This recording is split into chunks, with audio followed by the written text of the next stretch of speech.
Hi friends, ఈరోజు మీకోసం అక్క మొగుడు పార్ట్ 7 మరి కథలోకి వెళ్తే ఆసుపత్రి కారిడార్లో వాతావరణం ఊపిరన్నట్టుగా ఉంది. ఎమర్జెన్సీ వార్డు బయట ఎరుపు రంగు లైట్ వెలుగుతుంది. ఆ లైట్ మేఘన గుండెల్లో ప్రమాద గంటికలు మోగిస్తుంది. బెంచ్ మీద కూలబడి ఉన్న మేఘన కళ్ళల్లో నీళ్లు ఇంకిపోయాయి. ఆమె చూపు శూన్యంలోకి వెళ్ళింది.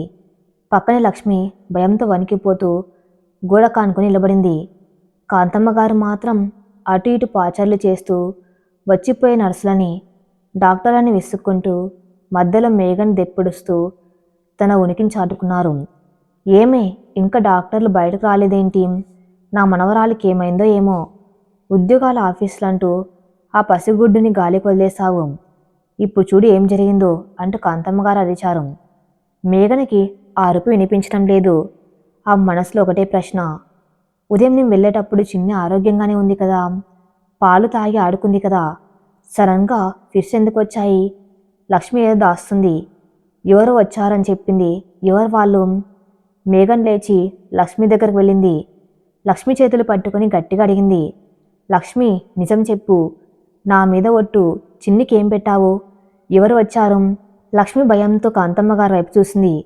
కాంతమ్మగారు కళ్ళతోనే లక్ష్మిని బెదిరించారు. ఆ చూపులో నోరిప్పితే చంపేస్తా అన్న హెచ్చరిక ఉంది. కానీ లక్ష్మికి మేఘన కళ్ళల్లో ఉన్న ఆవేదన కనిపించింది. తన తల్లి బాధను చూసి చలించిపోయింది. అమ్మగారు, మధ్యాహ్నం మీరు లేనప్పుడు పెద్దమ్మగారు వచ్చారు అని నెమ్మదిగా చెప్పింది. ఆ మాట వినగానే మేఘన ఉలిక్కిపడింది. పక్కనే ఉన్న కాంతమ్మగారు ఒక్కసారిగా అగ్గి మీద గుగ్గిలమయ్యారు. ఏమే దొంగముండా, నేనా? నేను వచ్చానా? అబద్ధాలు చెబితే నాలుగు కోస్తాను అని లక్ష్మి మీదకి వెళ్ళారు. మేఘన కాంతమ్మగారికి అడ్డంగా నిలబడింది. ఇప్పుడు ఆమె కళ్ళలో భయం లేదు, కాళికాదేవి లాంటి రౌద్రం ఉంది. ఆగండి అత్తయ్య గారు, లక్ష్మిని భయపెట్టకండి. లక్ష్మి చెప్పు, ఏం జరిగింది? లక్ష్మి కన్నీళ్లతో చెప్పటం మొదలుపెట్టింది. అమ్మగారు, మధ్యాహ్నం 2 గంటలకి పెద్దమ్మగారు వచ్చారు. ఆనంద్ బాబుగారు చిన్నిని చూడమన్నారని చెప్పారు. నేను వద్దన్నా వినకుండా లోపలికి వచ్చారు. నా మనవరాల్ని నేను చూసుకోకూడదా అని నన్ను కసురుకున్నారు. తర్వాత చేతిలో ఉన్న బాక్స్లోంచి ఏదో ప్రసాదం తీసి పాప నోట్లో బలవంతంగా పెట్టారు. పాప ఏడుస్తూ ఉంటే తింటేనే బలం వస్తుంది అని కుక్కారు. ఆ తిన్న అరగంటకి పాపకు వాంతులయ్యాయి. తర్వాత కళ్ళు తేలేసింది అని గడగల్లాడుతూ చెప్పింది. మేఘనకి తల తిరిగిపోయింది. సొంత మనవరాలికి, అది 6 నెలల పసిబిడ్డకి బలవంతంగా ప్రసాదం తినిపించారా? అది అరక్క లేదా పడక ఫిట్స్ వచ్చాయా? అత్తయ్య గారు, ఇది నిజమేనా? పసిబిడ్డ ప్రాణాలతో ఆడుకుంటారా? మీకు అసలు మనసు ఉందా? మేఘన గొంతులో ఆక్రోశం కట్టలు తెంచుకుంది. ఏంటే, ప్రసాదం పెడితే తప్ప? గుడికి వెళ్ళి దేవుడి ప్రసాదం తెచ్చాను, అది తింటే మంచిదని పెట్టాను, అంత మాత్రానికి ఫిట్స్ వస్తాయా? అది నీ పెంపకం లోపం అని కాంతమ్మ గారు ఇంకా సమర్థించుకున్నారు. సరిగ్గా అప్పుడే మేఘన అన్న పిలుపు వినిపించింది. ఆనంద్ పరుగున వస్తున్నారు. ఆఫీస్ నుంచి నేరుగా వచ్చాడు. టై లూజ్గా ఉంది, ముఖం చెమటతో తడిసిపోయింది. చిన్ని ఎలా ఉంది అని ఆయాసపడుతూ అడిగాడు. మేఘన జవాబు చెప్పేలోపే డాక్టర్ ఐసీలోంచి బయటకు వచ్చారు. ఆయన ముఖం చాలా సీరియస్గా ఉంది. Who is Anand? నేనే డాక్టర్, నా కూతురు. డాక్టర్ కోపంగా చూశారు. మీరు చదువుకున్న వారేనా? 6 నెలల బిడ్డకి ఘన పదార్థాలు, అది నెయ్యి బెల్లం వేసిన స్వీట్స్ ఎలా పెడతారు? అది గొంతులో ఇరుక్కొని శ్వాస ఆడక పాపకి ఫిట్స్ వచ్చాయి. లంగ్స్లోకి ఫుడ్ పార్టికల్స్ వెళ్ళాయి. ఇంకొంచెం సేపు ఆలస్యమై ఉంటే పాప ప్రాణానికి ప్రమాదం అయ్యేది అని మందలించారు. ఆనంద్ షాక్ అయ్యాడు. స్వీటా? మేఘన, నువ్వు పెట్టావా? మేఘన కన్నీళ్లతో తల అడ్డంగా ఊపింది. లక్ష్మి ముందుకు వచ్చి, బాబుగారు, అమ్మగారు కాదు, పెద్దమ్మగారు పెట్టారు. మధ్యాహ్నం ఇంటికి వచ్చి బలవంతంగా తినిపించారు అని నిజం చెప్పింది. ఆనంద్ మెల్లగా తల తిప్పి తల్లివైపు చూశాడు. కాంతమ్మగారు గోడ కానుకుని నిలబడ్డారు. డాక్టర్ చెప్పిన మాటలతో ఆమె అబద్ధం బట్టబయలైంది. ఇక దాచటానికి ఏమీ లేదు. అమ్మ ప్రసాదం దేవుడి ప్రసాదం రా, మంచి జరుగుతుందని అని నసిగారు. ఆనంద్ దగ్గరకు వెళ్ళి తల్లి భుజాలు పట్టుకుని కుదిపేశారు. ప్రసాదమా? అది విషంతో సమానమని తెలియదా? పసిబిడ్డకి ఏం పెట్టాలో ఏం పెట్టకూడదో తెలియని అజ్ఞానివ నువ్వు. ముగ్గురు పిల్లల్ని కన్నావు కదా. మేఘన మీద పగతో దాని ఉద్యోగం పోగొట్టాలన్న దుర్బుద్ధితో నా బిడ్డ ప్రాణం తీయడానికి సిద్ధపడ్డావా అని గట్టిగా అరిచాడు. ఆసుపత్రి కారిడార్ మొత్తం ఆనంద్ అరుపులతో దద్దరిల్లింది. ఆనంద్, నేను చంపాలనుకోలేదురా. కేవలం మేఘనకి భయం పుట్టించి ఉద్యోగం మానిపించాలనుకున్నాను. ఆ ఆయని నమ్మొద్దని చెప్పడానికే అలా చేశాను అని నిజం ఒప్పుకున్నారు కాంతమ్మ. ఆనంద్ ఆమెను విసురుగా తోసేశాడు. కాంతమ్మ గారు కింద పడ్డారు. చీ, నువ్వు నా తల్లివని చెప్పుకోవడానికి అసహ్యంగా ఉంది. మేఘనని ఇబ్బంది పెట్టడానికి నువ్వు ఏ స్థాయికని దిగజారుతావని తెలుసు, కానీ పసిగుడ్డు ప్రాణాలతో ఆడుతావని ఊహించలేదు. ఇకపై నువ్వు నా తల్లివి కాదు. నీ ముఖం నాకు చూపించకు, వెళ్ళిపోయి ఇక్కడి నుంచి అని వేలిపెట్టి చూపించాడు. ఒరేయ్ ఆనంద్, కాంతమ్మ గారు ఏడుస్తూ కాళ్ళు పట్టుకుపోయారు. నన్ను తాకకు. ఇంకొక క్షణం ఇక్కడ ఉంటే నేనేం చేస్తానో నాకే తెలియదు. Get out. ఆనంద్ రౌద్రం చూసి కాంతమ్మ గారు భయపడ్డారు. అవమానంతో ఓటమితో ఆమె అక్కడి నుంచి వెళ్ళిపోయారు. డాక్టర్ గారు మళ్ళీ వచ్చారు. Sorry for the disturbance doctor. పాప ఇప్పుడు ఎలా ఉంది? ఆనంద్ అడిగాడు చేతులు జోడించి. ఇప్పుడు పర్లేదు. రెస్పిరేటరీ ట్రాక్ క్లియర్ చేశాం, కానీ అబ్జర్వేషన్లో ఉంచాలి. ఇన్ఫెక్షన్ రాకుండా యాంటీబయాటిక్స్ ఇస్తున్నాం. రేపటి వరకు డిశ్చార్జ్ చేయలేం. తల్లి మాత్రం లోపల ఉండొచ్చు అని చెప్పారు. మేఘన వెంటనే లోపలికి వెళ్ళింది. ఆక్సిజన్ మాస్క్తో సెలైన్ బాటిల్తో ఉన్న చిన్నిని చూడగానే మేఘన గుండె తరుక్కపోయింది. పసి ప్రాణం ఎంత విలవిల్లాడిందో తలుచుకుంటేనే భయం వేసింది. ఆనంద్ బయట అద్దంలోని చూస్తూ కన్నీళ్లు పెట్టుకున్నాడు. అక్క, మాధవి, నన్ను క్షమించు. నీ బిడ్డని కాపాడుకోలేకపోతున్నాను. నా కన్న తల్లి శత్రుగా మారుతుందని ఊహించలేదు అని కుమిలిపోయాడు. ఆ రాత్రి మేఘన ఆనంద్ ఆసుపత్రిలోనే ఉన్నారు. మేఘన చిన్ని పక్కన కూర్చుని ఉంది. ఆనంద్ బయట బెంచ్ మీద కూర్చున్నాడు. లక్ష్మిని ఇంటికి పంపించారు. అర్ధరాత్రి వేళ ఆనంద్ లోపలికి వచ్చాడు. మేఘన భుజం మీద చెయ్యి వేశాడు. మేఘన తల ఎత్తి చూసింది. ఆమె కళ్ళు వాచిపోయి ఉన్నాయి. బావగారు, మనం ఇల్లు మారినంత మాత్రాన సమస్యలు పోన అర్థమైంది. మీ అమ్మగారు మనిషి రూపంలో ఉన్న రాక్షసి. ఆమె నీడ కూడా చిన్ని మీద పడకూడదు. ఇకపై మనం మరింత జాగ్రత్తగా ఉండాలి అంది దృఢంగా. అవును మేఘన, ఈరోజు అమ్మతో ఉన్న బంధం తెగిపోయింది. నా బిడ్డను చంపాలనుకున్న మనిషి నాకు తల్లి కాదు. రేపు మనం ఇంటికి వెళ్ళాక సెక్యూరిటీ గార్డ్కి ఫోటో ఇచ్చి ఆమెను లోపల రానివ్వద్దు అని చెబుతాను. లక్ష్మికి కూడా వార్నింగ్ ఇస్తాను అని మాట ఇచ్చాడు ఆనందం. మరుసటి రోజు చిన్నిని డిశ్చార్జ్ చేశారు. ఇంటికి వచ్చాక ఆనంద్ అన్నంత పని చేశాడు. అపార్ట్మెంట్ సెక్యూరిటీకి లక్ష్మికి గట్టిగా చెప్పాడు.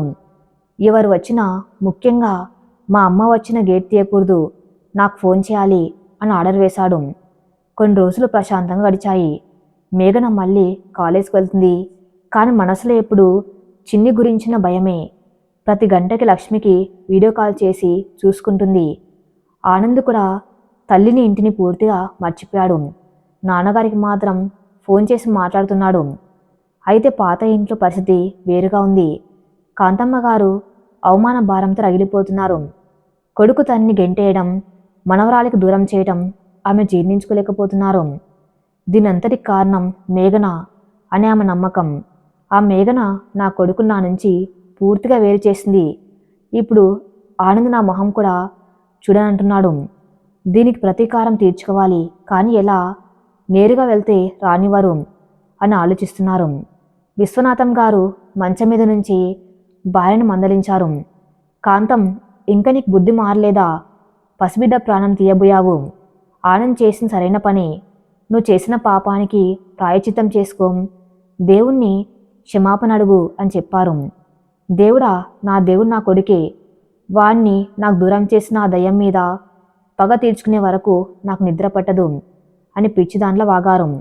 కాంతమ్మ గారు ఒక కొత్త అస్త్రాన్ని ప్రయోగించాలని నిర్ణయించుకున్నారు. సెంటిమెంట్ అస్త్రం. ఆమెకు తెలుసు, ఆనంద్కి తండ్రి అంటే ప్రాణం. విశ్వనాథం గారిని అడ్డం పెట్టుకుని కొడుకుని రప్పించాలి. ఒకరోజు రాత్రి 10 గంటల సమయం. ఆనంద్ మేఘన భోజనం చేసి కూర్చున్నారు. చిన్ని ఆడుకుంటుంది. ఆనంద్ ఫోన్ మోగింది. నాన్నగారి నెంబర్ అన్నాడు ఆనంద్ కంగారుగా. సాధారణంగా నాన్నగారు రాత్రిపూట చెయ్యరు. ఫోన్ లిఫ్ట్ చేశాడు. హలో నాన్న, అవతల నుంచి కాంతమ్మ గారు ఏడుస్తూ మాట్లాడారు. ఆనంద్, నాన్నగారు సీరియస్గా ఉందిరా, గుండెలో నొప్పి అని విలవిల్లాడుతున్నాడు. డాక్టర్ లేరు, మందులు లేవు, నేను ఒక్కదాన్నే ఉన్నాను, కాపాడండి అని బోర్న విలిపించారు. ఆనంద్కి గుండె ఆగినంత పనైంది. ఏంటి మళ్ళీ నొప్ప, నేను ఇప్పుడే వస్తున్నాను అని ఫోన్ పెట్టేశాడు. మేఘన ఆనంద్ ముఖం చూసి కంగారు పడింది. ఏమైంది బావగారు? నాన్నగారికి సీరియస్ అట, అమ్మ ఒకతే ఉందట, నేను వెళ్ళాలి మేఘన అన్నాడు ఆతురతగా. మేఘన ఆలోచించింది. ఇది నిజమేనా లేక మళ్ళీ కాంతమ్మగారి నాటకమా? గతంలో పరీక్ష టైంలో కూడా ఇలాగే నాటకం ఆడారు. బావగారు ఒక్క నిమిషం ఆలోచించండి, అత్తయ్యగారు మళ్ళీ అబద్ధం చెబుతున్నారేమో. ఆనంద్ కోపంగా చూశాడు. మేఘన, ఇది ప్రాణాల విషయం, నాన్నగారికి ఆల్రెడీ హార్ట్అటాక్ వచ్చింది, ఇప్పుడు రిస్క్ తీసుకోలేను. అబద్ధం అయితే తిట్టి వస్తాను, కానీ నిజమైతే నేను వెళ్ళకపోతే నాన్నగారు. ఆనంద్ కళ్ళల్లో నీళ్లు. సరే బావగారు, నేను కూడా వస్తాను అంది మేఘన. వద్దు, చిన్నిని తీసుకొని రావటం వద్దు, ఇప్పుడు రాత్రి నేను వెళ్ళి చూసి వస్తాను, నువ్వు తలుపు వేసుకొని జాగ్రత్తగా ఉండు అని చెప్పి ఆనంద్ వెళ్ళిపోయాడు. ఆనంద్ పాత ఇంటికి చేరుకున్నాడు. గేట్ తీసే ఉంది, లోపల పరిగెత్తాడు. హాల్లో కాంతమ్మగారు ఏడుస్తూ కూర్చున్నారు. నాన్న ఎక్కడా? ఆనంద్ అడిగాడు. గదిలో రా, స్పృహ లేదు అని చూపించారు. ఆనంద్ గదిలోకి వెళ్ళాడు. విశ్వనాథం గారు మంచం మీద కళ్ళు మూసుకొని పడుకుని ఉన్నారు. నాన్న నాన్న అని పిలిచాడు. విశ్వనాథం గారు మెల్లగా కళ్ళు తెరిచారు.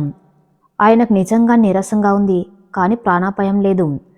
కాంతమ్మగారు భర్తకి నిద్ర మాత్రలు ఇచ్చి పడుకోబెట్టారు. ఆనంద్ వచ్చావా అని అడిగారు నీరసంగా. అవును నాన్న, నొప్పిగా ఉందా, హాస్పిటల్కి వెళ్దామా? నొప్పేం లేదురా, మగతగా ఉందంతే అని చెప్పారు. ఆనంద్కి అనుమానం వచ్చింది. వెనక్కి తిరిగి తల్లిని చూశాడు. కాంతమ్మ గారు గత్తలుపులు వేశారు. ఆమె చేతిలో కాగితం ఉంది. ఆనంద్, నాన్నగారికి ఏమీ కాలేదు, కానీ నీతో మాట్లాడాలి అని అసలు విషయం బయటపెట్టారు. మళ్ళీ నాటకమా? చీ, ఎన్నిసార్లు మోసం చేస్తావమ్మా? ఆనంద్ చిరాకు పడ్డాడు. మోసం కాదురా, ఒప్పందం. ఇదిగో ఈ కాగితం చూడు అని ఆ కాగితం ఆనంద్ చేతిలో పెట్టాడు. అది ఆస్తిపత్రం, ఆ ఇంటికి సంబంధించిన పత్రం. ఈ ఇల్లు పొలం అన్నీ నా పేరు మీదే ఉన్నాయి. మీ నాన్నగారు ఎప్పుడో రాశారు. ఇప్పుడు నీకు ఒక ఆఫర్ ఇస్తున్నాను అంది కాంతమ్మ గారు వ్యాపార ధోరణిలో. ఏంటి? నువ్వు ఆ మేఘనని, ఆ పిల్లని వదిలేసి తిరిగి ఇంటికి వస్తే ఈ ఆస్తి మొత్తం ఇప్పుడే నీ పేరు మీద రాస్తాను, లేదంటే ఈ ఆస్తిని అనాథాశ్రమానికి రాస్తాను. నీకు చిల్లి గవ్వ దక్కదు. మేఘన ఉద్యోగం చేసుకుని బతకాల్సిందే. ఆనంద్ ఆలోచించు. కోట్ల విలువ చేసే ఆస్తి కావాలా, లేక ఆ దిక్కుమాలిన పెళ్ళాం కావాలా? ఆనంద్ ఆశ్చర్యపోయాడు. తల్లి ఇంత నీచానికి దిగజారుతుందని ఊహించలేదు. ఆస్తి అడ్డం పెట్టుకుని కొడుకును కొనాలని చూస్తుందా? ఆనంద్ ఆ కాగితాన్ని చూసి నవ్వాడు. అమ్మా, నీకింకా అర్థం కాలేదా? నాకు ఆస్తి అక్కర్లేదు, నా భార్య, నా బిడ్డ ముఖ్యం. మేఘన్ నాకు దొరికిన అపురూపమైన ఆస్తి. ఈ ఇల్లు రప్పలు నాకెందుకు, రాసుకో, ఎవరికైనా రాసుకో, కానీ నన్ను మాత్రం వదిలే అని చెప్పి ఆ కాగితాన్ని చింపి తల్లి ముఖం మీద విసిరేశాడు. కాంతమ్మగారు షాక్ అయ్యారు. బ్రహ్మాస్త్రం కూడా విఫలమైంది. ఆనంద్, వెళ్ళకు, నువ్వు వెళ్తే నేను చచ్చిపోతాను అని చివరి బెదిరింపు. నువ్వు చావు అమ్మా, పగతో బతికేవాళ్ళు అంత త్వరగా చావరు, కానీ ఈ రోజుతో నీ కొడుకు చచ్చిపోయాడనుకో అని ఆనంద్ కఠినంగా చెప్పి వెళ్ళిపోయాడు. ఆనంద్ ఇంటికి తిరిగి వచ్చాడు. మేఘన హాల్లో ఎదురు చూస్తుంది. ఆనంద్ని చూడగానే మామయ్య గారికి ఎలా ఉంది అని అడిగింది. ఆనంద్ వచ్చి సోఫాలో కూలబడ్డాడు. మేఘన్ని గట్టిగా హత్తుకుని ఏడ్చాడు. ఆయన బాగానే ఉన్నారు మేఘన, అదంతా అమ్మ అన్న నాటకం. ఆస్తి కోసం నిన్ను వదులుకోమంది, నేను నీకోసం ఆస్తిని వదులుకున్నాను అని చెప్పాడు. మేఘన కన్నీళ్లు పెట్టుకుంది. నా కోసం కోట్లు వదులుకున్నారా బావగారు? నువ్వు నా కోట్ల కన్నా విలువైన దాని మేఘన అన్నాడు ఆనంద్. ఆ రాత్రి వారిద్దరి మధ్య బంధం మరింత బలపడింది. ఆదివారం ఉదయం కొత్త ఇంట్లో వాతావరణం ప్రశాంతంగా ఆహ్లాదకరంగా ఉంది. బాల్కాన్లో కుండీలకు నీళ్లు పోస్తుంది మేఘన. ఆ ముఖంలో కొత్త వెలుగు, ఆత్మవిశ్వాసం కనిపిస్తున్నాయి. నిన్నటి వరకు భయం నీటిలో బతికిన అమ్మాయి ఈరోజు సమాజం ముందు నిలబడి మాట్లాడే స్థాయికి ఎదిగింది. ఈరోజు కాలేజీలో సెమినార్. అంశం కుటుంబ వ్యవస్థలో స్త్రీ పాత్ర, ఎదురయ్యే సవాళ్ళు. మేఘన ఈ సెమినార్కి కన్వీనర్గా వ్యవహరిస్తుంది. ముఖ్య అతిథిగా ఏసీపీ విక్రమ్ గారు వస్తున్నారు. ఆనంద్ వంటింట్లో కాఫీ కలుపుతున్నాడు. లక్ష్మి చిన్నికి స్నానం చేయిస్తుంది. మేఘన కాఫీ తీసుకో అని ఆనంద్ పిలిచాడు. మేఘన్ లోపలికి వచ్చి కప్పు అందుకుంది. థ్యాంక్స్ బావగారు, నాకు కొంచెం టెన్షన్గా ఉంది. ఇంత పెద్ద ఆఫీసర్ వస్తున్నారు, నేను మాట్లాడేది సరిగ్గా ఉంటుందో లేదో అని సందేహం వ్యక్తం చేసింది. ఆనంద్ ఆమె భుజం తట్టాడు. మేఘన, నువ్వు పుస్తకాల్లో చదివి మాట్లాడడం లేదు, జీవితంలో అనుభవించి మాట్లాడుతున్నావు. నీ అనుభవమే నీ బలం. భయపడకు, నీ వెనక నిన్నాను అని ధైర్యం చెప్పాడు. మేఘన్ నవ్వింది. భర్త ఇచ్చా చిన్న భరోసా స్త్రీకెంత పెద్ద శక్తినిస్తుందో ఆ క్షణం ఆమెకు అర్థమైంది. మేఘన తయారైంది. లేత ఆకుపచ్చ రంగు చీర, దానికి తగ్గ బ్లౌజు, చేతికి వాచు. ఒక విద్యావంతురాలైన మహిళగా ఆమె రూపం హుందాగా ఉంది. ఆల్ ది బెస్ట్ మేఘన అని ఆనంద్ ఆమెను కారులో కాలేజ్ దగ్గర దించాడు. మీరు రారా బావగారు, నేను ఆడియన్స్లో కూర్చొని చూస్తాను, నువ్వు స్టేజ్ మీద ఉండు అని కన్నుగీటాడు ఆనందం. కాలేజ్ ఆడిటోరియం నిండిపోయింది. విద్యార్థులు, లెక్చరర్లు, కొంతమంది పేరెంట్స్ కూడా వచ్చారు. వేదిక మీద మేఘన మైక్ పట్టుకుని నిలబడింది. మొదట కొంచెం తలబడ్డా ఆనంద్ వైపు చూసి ధైర్యం తెచ్చుకుంది. గౌరవనీయులైన అతిథులకు, విద్యార్థులకు నమస్కారం. ఈరోజు మనం స్త్రీల సమస్యల గురించి మాట్లాడుకుంటున్నాం. సమస్య అంటే కేవలం వరకట్నము బయట జరిగే అఘాయిత్యాలు మాత్రమే కాదు, 4 గోడల మధ్య సొంత మనుషుల చేతిలో మాటల తూటలతో జరిగే మానసిక హింస కూడా పెద్ద సమస్యే. ఒక స్త్రీ తన కాళ్ళ మీద తాను నిలబడాలనుకున్నప్పుడు ఆమెను స్వార్థపర్రాలు అని ముద్ర వేయటం, పిల్లల బాధ్యత పేరుతో ఆమె రెక్కలు కత్తిరించటం, ఇవన్నీ కూడా హింస కిందికి వస్తాయి అని మేఘన అనర్గళంగా మాట్లాడింది. ఆమె మాటలు సభలో ప్రతి స్త్రీని కదిలించాయి. చాలామంది కళల్లో నీళ్లు తిరిగాయి. చివరగా స్త్రీకి ఆర్థిక స్వతంత్రం ఎంత ముఖ్యమో కుటుంబ సహకారం అంతకన్నా ముఖ్యం. నాకు నా భర్త సహకారం ఉంది కాబట్టి ఈరోజు ఇక్కడ నిలబడగలిగాను అని ముగించింది. కరతాళ ధ్వనులతో ఆడిటోరియం మారుమోగింది. తర్వాత ముఖ్య అతిథి ఏసీపీ విక్రమ్ గారు మాట్లాడారు. ఆయన చాలా గంభీరంగా పోలీస్ యూనిఫామ్లో టీవీగా ఉన్నారు. మేఘన్ గారు చెప్పింది అక్షర సత్యం. చట్టం స్త్రీలకు రక్షణ కల్పిస్తుంది, కానీ ఆ చట్టాన్ని ఆశ్రయించే ధైర్యం స్త్రీలకే ఉండాలి. గృహహింస చట్టం కింద మానసిక వేధింపులు కూడా నేరమే. ఎవరైనా మిమ్మల్ని ఇబ్బంది పెడితే భయపడకండి, పోలీసులకు ఫిర్యాదు చేయండి, మేమున్నాం అని భరోసా ఇచ్చారు. సెమినార్ అయ్యాక విక్రమ్ గారు మేఘన్ దగ్గరికి వచ్చారు. కంగ్రాట్స్ మేఘన గారు, చాలా బాగా మాట్లాడారు. మీ స్పీచ్లో ఏదో తెలియని నొప్పి ఉంది. బహుశా మీ పర్సనల్ లైఫ్లో స్ట్రగుల్స్ ఉంటాయేమో అని ఆయన పోలీసు బుర్రతో అంచనా వేశారు. మేఘన తలదించుకుంది. చిన్న చిన్న సమస్యలు సార్, అందరికీ ఉండేవే. సమస్య చిన్నదైనా పెద్దదైనా అది మనశ్శాంతిని దూరం చేసే ప్రమాదమే. ఇది నా కార్డు, మీకు ఎప్పుడైనా ఎలాంటి లీగల్ హెల్ప్ కావాలన్నా కాల్ చేయండి. డోంట్ హెసిటేట్ అని తన విజిటింగ్ కార్డు ఇచ్చాడు విక్రమ్. మేఘన కార్డు తీసుకుని థ్యాంక్ యూ సార్ అంది. ఆనంద్ వచ్చి విక్రమ్ గారిని పరిచయం చేసుకున్నాడు. మీ వైఫ్ చాలా టాలెంటెడ్ అండి, ఆమెను ఇలాగే ఎంకరేజ్ చేయండి అని విక్రమ్ ఆనంద్ని మెచ్చుకుని వెళ్ళిపోయాడు. ఇదే సమయంలో పాత ఇంట్లో కాంతమ్మ గారు ఒక లాయర్ని పిలిపించారు. ఆ లాయర్ పేరు శేషగిరి. అతను నీతి నిజాయితీ లేని మనిషి, డబ్బు కోసం ఏదైనా చేస్తాడు. విశ్వనాథం గారు గదిలో మంచం మీద పడుకుని ఉన్నారు. ఆయనకి ఇవేమీ వినిపించకుండా కాంతమ్మ గారు జాగ్రత్త పడ్డారు. హాల్లో కాంతమ్మ గారు శేషగిరి మాట్లాడుకున్నారు. చూడు శేషగిరి, నా కొడుకు నా మాట వినడం లేదు, ఆస్తి కూడా వద్దంటున్నాడు. ఇప్పుడు వాణ్ణి దారికి తేవాలంటే ఒకటే మార్గం, ఆ పసిపిల్ల, నా మనవరాలు చిన్ని అని కాంతమ్మ గారు ప్లాన్ వివరించారు. ఏం చేద్దాం అమ్మగారు, కిడ్నాప్ చేయమంటారా అని అడిగాడు లాయర్. చీ, కిడ్నాప్లు రౌడీజం చేస్తే మనం జైలుకి వెళ్తాం, చట్టబద్ధంగానే వాళ్ళని ఇబ్బంది పెట్టాలి. ఆ పిల్ల కస్టడీ కోసం కోర్టులో కేసు వేయాలి. చిన్నికి తల్లి లేదు, మేఘన సౌత్ తల్లి, పైగా ఉద్యోగం చేస్తుంది. మొన్న పిల్లకి ఫిట్స్ వచ్చాయి కదా, దాన్ని కారణంగా చూపి సవత్తల్లి నిర్లక్ష్యం వల్ల పిల్ల ప్రాణానికి ముప్పు ఉంది. కాబట్టి నాన్నమ్మగా నాకు ఆ పిల్లనిప్పించండి అని కేసు వేయాలి అని తన కుట్ల బుద్ధిని బయటపెట్టారు. శేషగిరి నవ్వాడు. అద్భుతమైన ఐడియా అమ్మగారు. సవత్తల్లి, వర్కింగ్ ఉమెన్, ఈ 2 పాయింట్లు కోర్టులో బలంగా పనిచేస్తాయి. జడ్జి గారి సెంటిమెంట్కి లొంగిపోతారు. మనం ఈజీగా గెలవచ్చు, లేదా భయపడి వాళ్ళే పిల్లని మీకు ఇచ్చేస్తారు. అదే నాకు కావాల్సింది. చిన్ని నా దగ్గరికి వస్తే ఆనంద్ కూడా ఆటోమేటిక్గా నా దగ్గరికి వచ్చేస్తాడు.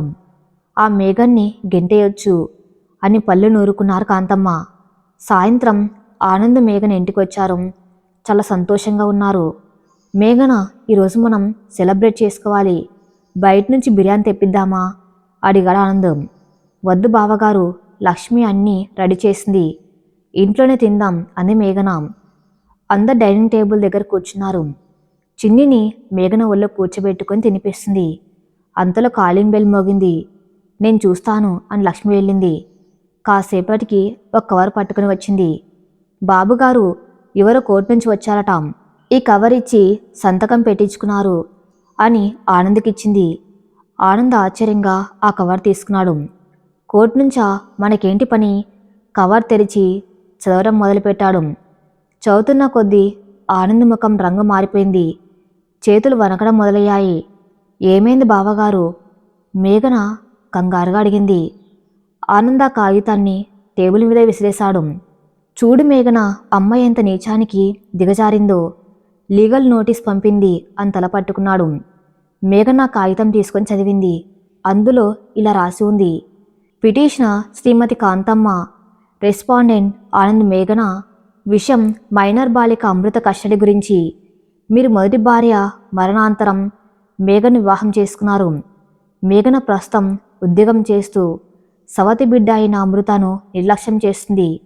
ఇటీవల అమృతకు అనారోగ్యం రావడానికి మేఘన నిర్లక్ష్యమే కారణం. తల్లి లేని బిడ్డకు సవత్తల్లి నీడలో రక్షణ లేదు. కాబట్టి సహజ సంరక్షకురాలిగా నానమ్మాయి నాకు అమృత బాధ్యతను అప్పగించాలని కోరుతున్నాను. మేఘన గుండె అయినంత పనైంది. సవత్తల్లా, నేను చిన్నిని కన్న కూతురి కన్నా ఎక్కువగా చూసుకున్నాను. దానికి ప్రతిఫలం ఇదా? సవత్తల్లి అని ముద్ర వేసి కోటికిడుస్తారా అని మేఘన కన్నీళ్లు పెట్టుకుంది. ఆనంద్కి విపరీతమైన కోపం వచ్చింది. ఫిట్స్ రావడానికి కారణం అమ్మే. విషం పెట్టింది ఆవిడ. ఇప్పుడు దాన్ని మనం ఎందుకు తిప్పుతుందా? ఇంతకన్నా దిగజారుడుతనం ఉంటుందా? బావగారు, ఇప్పుడు ఏం చేయాలి? కోర్టు అంటే నాకు భయం. చిన్నిని తీసుకెళ్ళిపోతారా? మేఘన భయంతో చిన్నిని గట్టిగా హత్తుకుంది. ఎవరు తీసుకెళ్తారో నేను చూస్తాను. మన దగ్గర సాక్ష్యాలు ఉన్నాయి. అమ్మ చేసిన కుట్రలు బయట పెడతాను అన్నాడు ఆనంద్ ఆవేశంగా. కాని బావగారు, ఆవిడ మీ అమ్మ. కోర్టులో సొంత తల్లి మీద సాక్ష్యం చెబితే సమాజం మిమ్మల్ని తప్పుబడుతుంది. కొడుకు తల్లిని జైలుకి పంపాడంటారు అంది మేఘన. ఇంకా ఆనంద్ పరువు గురించి ఆలోచిస్తూ, సమాజం గురించి నాకు అనవసరం మేఘన, నా కూతురు ముఖ్యం. రేపు ఉదయమే మనం లాయర్ని కలుద్దాం. విక్రమ్ గారు ఇచ్చారు కదా కార్డు, ఆయన్ని కూడా సంప్రదిద్దాం అని నిర్ణయించుకున్నాడు ఆనందం. ఆ రాత్రి మేఘనకి నిద్ర పట్టలేదు. చిన్నిని పట్టుకుని ఏడుస్తూనే ఉంది. సవత్తల్లి అనే పదం ఆమెను దయ్యంలా వెంటాడుతుంది. లోకం దృష్టిలో తను ఎప్పటికీ పరాయిదానైనా, అక్క బిడ్డను ప్రేమగా చూసుకున్నా రక్త సంబంధం లేదని దూరం చేస్తారా? మరుసటి రోజు ఉదయం ఆనంద్ మేఘన ఏసీపీ విక్రమ్ గారు ఆఫీస్కి వెళ్లారు. విక్రమ్ గారు వాళ్ళని సాదరంగా ఆహ్వానించారు. ఏంటి మేఘన గారు, నిన్నే కలిసాం, ఈరోజు ఇంత డల్గా ఉన్నారు? ఆనంద్ ఆ లీగల్ నోటీసు విక్రమ్ గారి ముందు పెట్టాడు.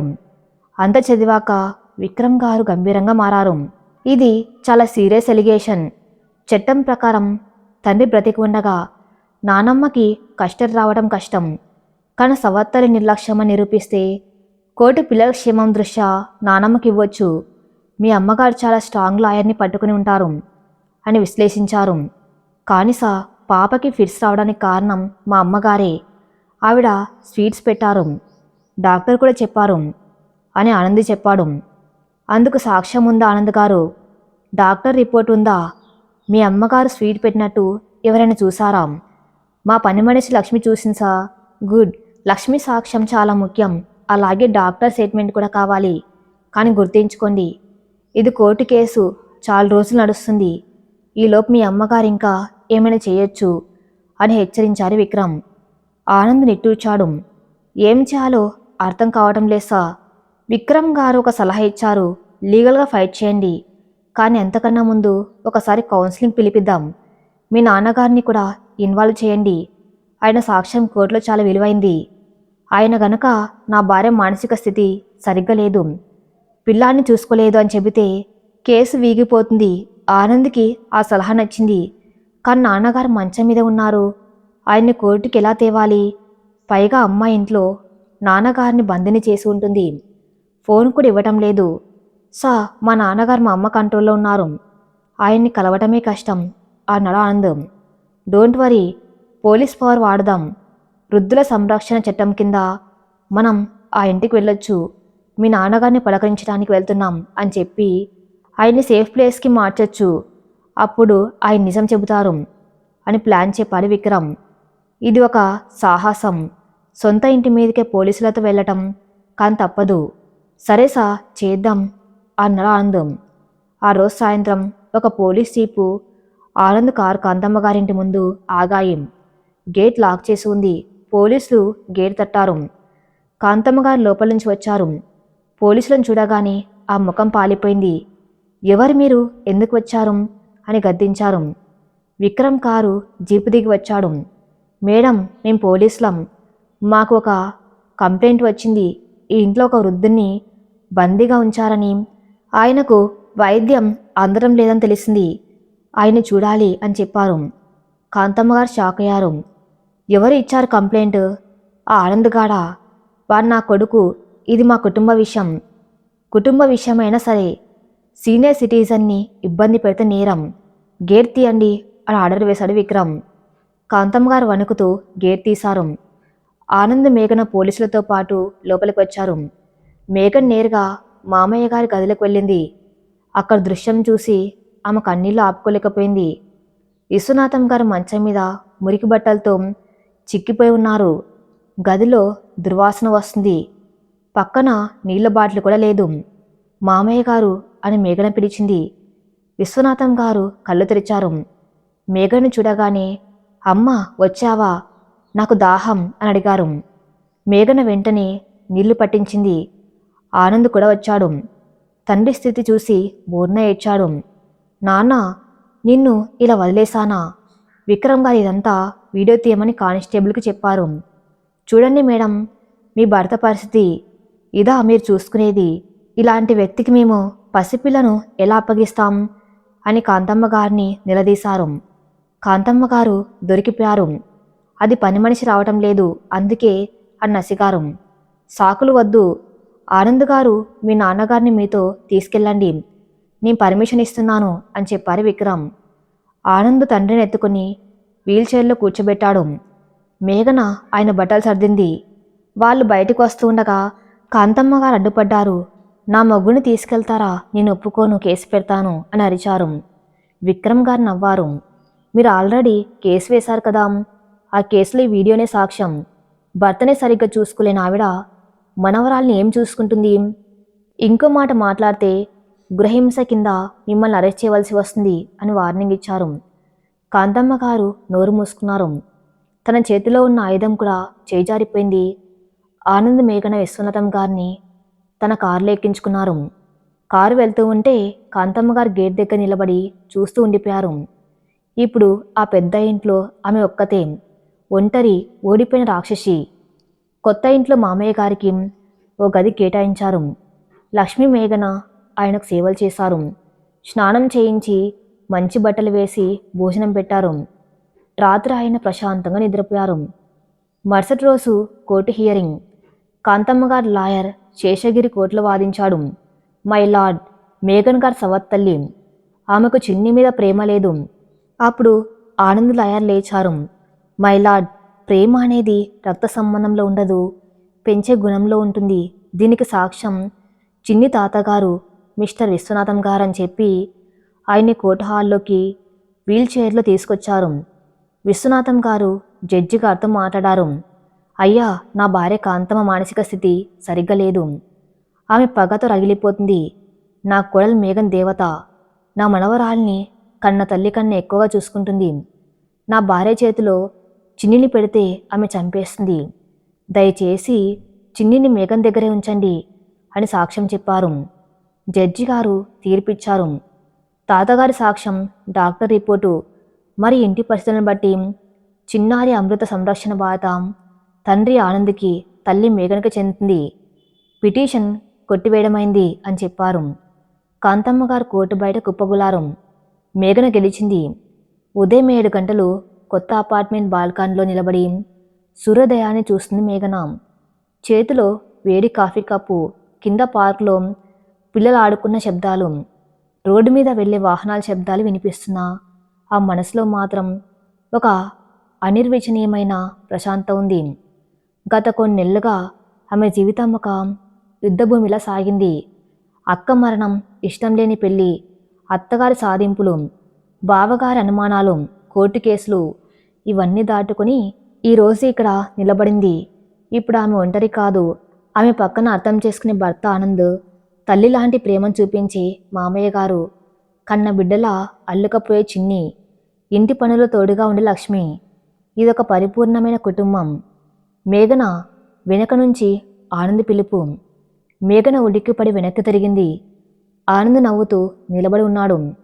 ఏంటి మేడం గారు, పొద్దునే బాల్కాన్లో కవిత్వం రాసుకున్నారా? కాఫీ చల్లారిపోతుంది అని జోక్ చేశాడు. మేఘన్ నవ్వింది. కవిత్వం కాదు బావగారు, జీవితం. ఇప్పుడెంత బాగుందో కదా, ఏ గొడవలు లేకుండా ప్రశాంతంగా.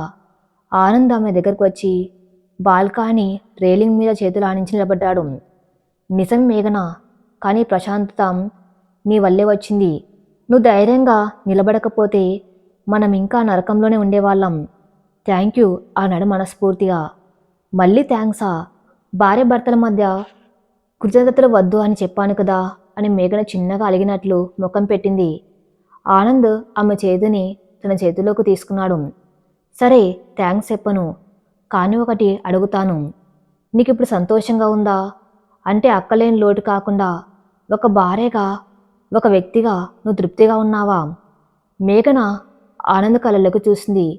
ఆ కళ్ళల్లో ఇప్పుడు అనుమానం లేదు, కేవలం ప్రేమ, ఆరాధన ఉన్నాయి. చాలా సంతోషంగా ఉంది బావగారు. మీరు చిన్ని, మామయ్య గారు, మీరే నా ప్రపంచం. ఆ ప్రపంచంలో నాకు రాణిలాంటి స్థానం ఇచ్చారు. ఇంకేం కావాలంది? ఇంతలో లోపల నుంచి చిన్ని ఏడుపు వినిపించింది. అమ్మో, మహారాణి లేచింది అని మేఘన పరుగున వెళ్ళింది. ఆనంద్ ఆమె వెళ్ళే వైపే చూస్తూ ఉండిపోయాడు.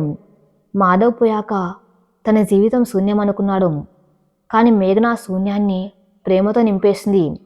అదే సమయంలో పాత ఇంట్లో ఆ ఇల్లు ఇప్పుడు బూత్ బంగ్లాలా తయారైంది. ఒకప్పుడు మాధవి నవ్వులతో, ఆనంద్ హడావిడితో, చిన్ని ఏడుపులతో కలకల్లాడే ఇల్లు ఇప్పుడు నిశ్శబ్దంగా రోధిస్తుంది. కాంతమ్మగారు హాల్లో ఉన్న సోఫాలో ముడుచుకొని పడుకుని ఉన్నారు. జుట్టు చిందరవందరంగా ఉంది. కళ్ళ కింద నల్లటి వలయాలు. గత కొన్ని రోజులుగా సరిగ్గా అన్నం తినడం లేదు. తిందామన్నా వండే ఓపిక లేదు. వండినా తినాలన్న బుద్ధి పుట్టడం లేదు. పని మనిషి కూడా రావటం మానేసింది. కాంతమ్మగారి కోపానికి, చిరాక్కి భయపడి ఎవరు ఆ ఇంట్లో పనిచేయడానికి రావటం లేదు. చీ, నా బతుకు ఇలా అయిపోయిందేంటి? ఆనందగాడు పెళ్ళాం మాట విని నన్ను రోడ్డున పడేశాడు. ఆ ముసలోడు కూడా సిగ్గు లేకుండా కోడలు పంచాన చేరాడు. ఇప్పుడు నాకు దిక్కెవరు అని తనలో తనే గొనుక్కున్నారు. ఆమె చూపు ఫోన్ మీద పడింది. అవును, నాకింకా దిక్కు లేకపోలేదు. నా కూతురు సువర్ణ ఉంది. దానికి చెప్తే అది వచ్చి ఆనందగాడు పని పడుతుంది. మేఘన జుట్టు పట్టుకొని లాగుతుంది అని ఒక దుర్మార్గపు ఆలోచన వచ్చింది. వెంటనే ఫోన్ తీసి కూతురు సువర్ణకి డయల్ చేశారు. సువర్ణ ఆనంద్కి అక్క. ఆమె పెళ్ళై పక్క ఊర్లో ఉంటుంది. గయ్యాల్లో తల్లికి మించిన కూతురు. ఆస్తి మీద ప్రేమ తప్ప అనుబంధాల మీద గౌరవం లేని మనిషి. హలో అమ్మా, ఏంటి పొద్దునే చేశావు? అవతల నుంచి సువర్ణ గొంతు. కాంతమ్మ గారు బోర్న ఏడ్చారు. సువర్ణ, నా బతుకు అయిపోయిందిరా. మీ తమ్ముడు, ఆ రెండో పెళ్ళాం కలిసి నన్ను ఇంట్లోంచి గెంటేయాలని చూస్తున్నారు. మీ నాన్నని కిడ్నాప్ చేసి తీసుకెళ్ళిపోయారు. నేనొక్కదాన్ని అన్నం లేక నీళ్ళు లేక చేస్తున్నాను అని అబద్ధాల పురాణం విప్పారు. సువర్ణ షాక్ అయింది. ఏంటి, ఆనంద్గాడు అంత పని చేశాడా? నాన్నని తీసుకెళ్లాడా? ఆ మేఘన ఏంటి అంత ఆడిస్తుంది? నువ్వు ఊరుకుంటున్నావా? నేనేం చేయను తల్లి, ముసలిదాన్ని. కోర్టులు కేసులని నన్ను భయపెట్టారు. నువ్వు రావాలి, నువ్వు వచ్చి నిలదీస్తేనే వాళ్ళు దారికి వస్తారు. లేకపోతే ఈ ఇల్లు కూడా అమ్మేసి నన్ను అనాథాశ్రమంలో పడేస్తారు అని భయం కల్పించారు. సువర్ణకి తల్లి మీద ప్రేమ కన్నా ఆస్తి పోతుందన్న భయం ఎక్కువైంది. ఇల్లు అమ్మేస్తారా? అది నా వాటా కూడా ఉంది కదా. ఆగమ్మా, నేను ఇప్పుడే బయలుదేరుతున్నాను. ఆ మేఘన సంగతి, ఆనంద్ సంగతి నేను తేలుస్తాను అని ఫోన్ పెట్టేసింది. కాంతమ్మ గారు కన్నీళ్ళు తుడుచుకొని వికృతంగా నవ్వారు. రావే తల్లి రా, నువ్వు వస్తే ఇక్కడ మళ్ళీ మహాభారతం మొదలవుతుంది. మేఘనకి ప్రశాంతత లేకుండా చేయటమే నా లక్ష్యం. మధ్యాహ్నం 12 గంటలు. కొత్త అపార్ట్మెంట్లో లంచ్ టైం. ఆ రోజు ఆదివారం కావటంతో ఆనంద్ ఇంట్లోనే ఉన్నాడు. విశ్వనాథం గారు వీల్చైర్లో కూర్చుని టీవీ చూస్తున్నారు. లక్ష్మి వంట చేస్తుంది. మేఘన చిన్నికి అన్నం తినిపిస్తుంది. కాలింగ్ బెల్ మోగింది. నేను చూస్తాను అని ఆనంద్ వెళ్ళాడు. తలుపు తీయగానే ఎదురుగా సువర్ణ, ఆమె భర్త మూర్తి నిలబడి ఉన్నారు. సువర్ణ ముఖం కోపంతో ఎర్రబడి ఉంది. అక్క, బావగారు రండి. ఎంత ఆశ్చర్యం అని ఆనంద్ ఆహ్వానించాడు.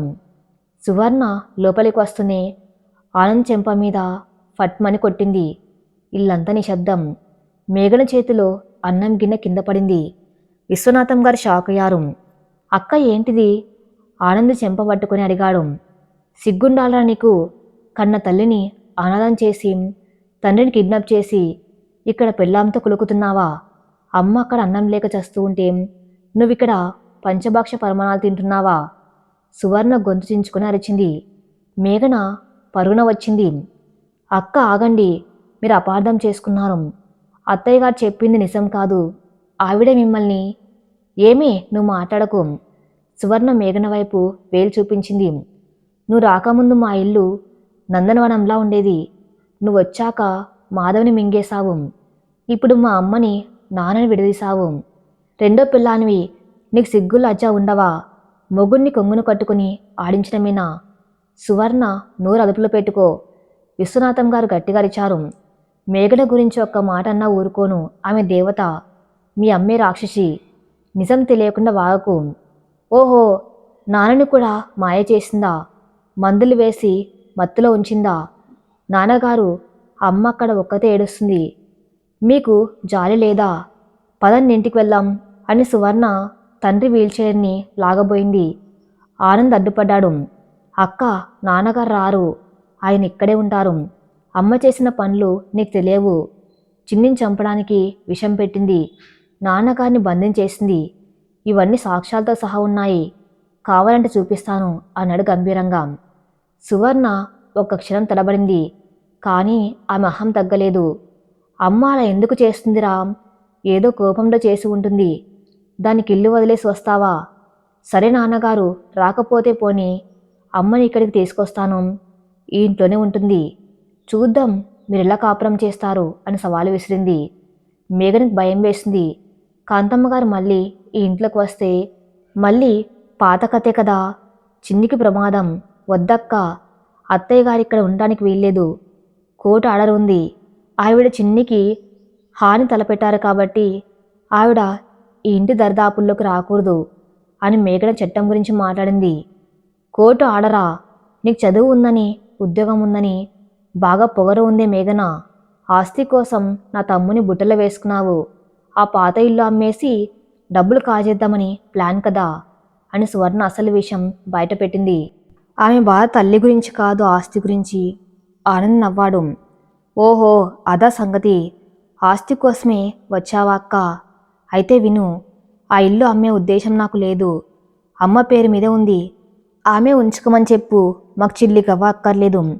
కానీ మా ప్రశాంతతను చెడగొట్టడానికి వస్తే మాత్రం పోలీసులకు ఫిర్యాదు చేయవలసి వస్తుంది.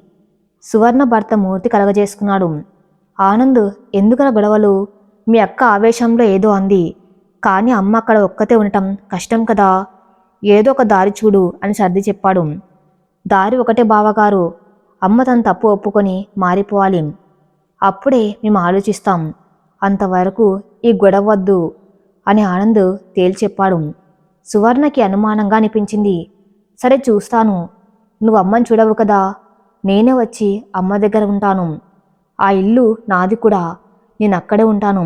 అప్పుడు మీరు ఎలా ప్రశాంతంగా ఉంటారో చూస్తాను అని వార్నింగ్ ఇచ్చి భర్తతో సహా వెళ్ళిపోయింది. వారు వెళ్ళాక మేఘన సోఫాలో కూలబడింది. బావగారు మళ్ళీ గొడవలా? సువర్ణ అక్కయ్య అక్కడ ఉంటే అత్తయ్య గారు ఇంకా రెచ్చిపోతారు, రోజు వచ్చి గొడవలు చేస్తారు అని ఆందోళన పడింది. ఆనంద్ ఆమె పక్కన కూర్చున్నాడు. భయపడకు మేఘన, సువర్ణక్క స్వభావం నాకు తెలుసు. ఆవిడ అక్కడ ఎక్కువ రోజులు ఉండలేదు. అమ్మతో వేగటం ఎవరి తరం కాదు. 2 రోజుల్లో వాళ్ళిద్దరికీ గొడవలు అవుతాయి చూడు అని ధైర్యం చెప్పాడు. కానీ ఆనంద్ ఊహించినంత సులభం కాదు అది. సువర్ణ కాంతమ్మ గారు కలిస్తే అది విషం నిప్పు కలిసినట్లే. ఆ రాత్రి పాత ఇంట్లో సువర్ణ కాంతమ్మ గారు కూర్చొని చర్చిస్తున్నారు. చూసావా సువర్ణ, వాడెంత మాట అన్నాడో, ఆస్తి వద్దట, పెళ్ళాం కావాలట అని కాంతమ్మ గారు ఎక్కిరించారు. వాడికి ఆస్తి వద్దంటున్నారు కదమ్మా, అయితే ఆ ఇల్లు నా పేరు మీద రాయించేయి, నేను నిన్ను చూసుకుంటాను. వాణ్ణి కోటికి ఇచ్చే ఆస్తిలో చిల్లి గవ్వ లేకుండా చేద్దాం అని సువర్ణ తన ప్లాన్ చెప్పింది. కాంతమ్మ గారు ఆలోచించారు. ఇల్లు కూతురి పేరు మీద రాస్తే రేపు తను నన్ను గెంటేస్తే, కానీ ఇప్పుడు ఆనంద్ మీద పగ తీర్చుకోవాలంటే సువర్ణ సహాయం కావాలి. సరే సువర్ణ, రాయిస్తాను, కానీ ఒక పని జరగాలి. మేఘన ఉద్యోగం పోవాలి, దాని గర్వం అణిగిపోవాలి, కాలేజీలో దాన్ని బద్నాం చేయాలి అని కండిషన్ పెట్టారు. అదెంత పనమ్మా, నా ఫ్రెండ్ ఒకరు జర్నలిస్ట్ ఉన్నారు, లెక్చరర్ అరాచకాలు అని పేపర్లో రాయిస్తే సరిపోతుంది. సవత్తల్లి మామగారిని కిడ్నాప్ చేసింది, అత్తగారిని హింసిస్తుంది, ఇలాంటి హెడ్డింగ్స్తో న్యూస్ వస్తే ఆ కాలేజ్ వాళ్ళే దాన్ని పీకేస్తారు అని సువర్ణ ఐడియా ఇచ్చింది. మరుసటి రోజు మేఘన కాలేజీలో ఉంది. క్లాస్ చెబుతుంది. ప్రిన్సిపల్ గారు ప్యూర్ని పంపి మేఘన్ని పిలిపించారు. మేఘన ఆఫీస్ రూమ్కి వెళ్ళింది. అక్కడ ప్రిన్సిపల్ గారు చాలా సీరియస్గా ఉన్నారు.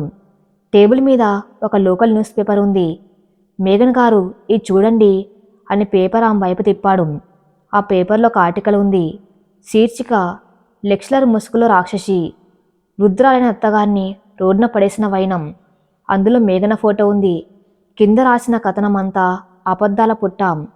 మేఘన అత్తగారిని కొడుతుందని, అన్నం పెట్టదని, ఆస్తి కోసం మామగారిని బంధించేసిందని రాసి ఉంది. మేఘనకి కళ్ళు తిరిగాయి. సార్, ఇది పచ్చి అబద్ధం. మా ఆడపడుచు అత్తగారు కలిసి చేయించిన పని ఇది అని చెప్పింది. నాకు తెలుసు మేఘన గారు, మీరు మంచివారని నాకు నమ్మకం ఉంది. కానీ కాలేజ్కి ఈ చెడ్డ పేరు. పేరెంట్స్ ఫోన్ చేసి అడుగుతున్నారు. మేనేజ్మెంట్కి సమాధానం చెప్పడం కష్టంగా ఉంది. మీరు కొన్నాళ్ళు సెలవు పెట్టండి అని ప్రిన్సిపల్ నిస్సహాయంగా చెప్పారు. మేఘన కన్నీళ్లతో బయటకు వచ్చింది. మళ్ళీ అదే అవమానం, మళ్ళీ అదే నింద. తను ఎంత నిజాయితీగా ఉన్నా ఈ బురద తన్ని వదలదా? ఇంటికి వెళ్తూ ఉంటే ఆనంద్ ఫోన్ చేశాడు. మేఘన, పేపర్ చూసావా? సువర్ణక్క ఇంత పనిచేసింది. నేనిప్పుడే ఆ పేపర్ ఆఫీస్కి వెళ్తున్నాను. ఆ జర్నలిస్ట్ గాడి అంత చూస్తాను అని ఆవేశంగా అన్నాడు. వద్దు బావగారు, ఇప్పుడు మీరు వెళ్తే రౌడీయిజం చేస్తారు అని ఇంకో కేసు పెడతారు. మనం లీగల్గా వెళ్దాం, పరువు నష్టం దావా వేద్దాం అని మేఘన ఆనందను ఆపింది. మేఘనకి ఇప్పుడు ఒక విషయం అర్థమైంది. మౌనంగా ఉంటే ఎవరు వినరు. తన గొంతును వినిపించాలి. సోషల్ మీడియా, అవును, ఈ రోజుల్లో అదే పెద్ద ఆయుధం.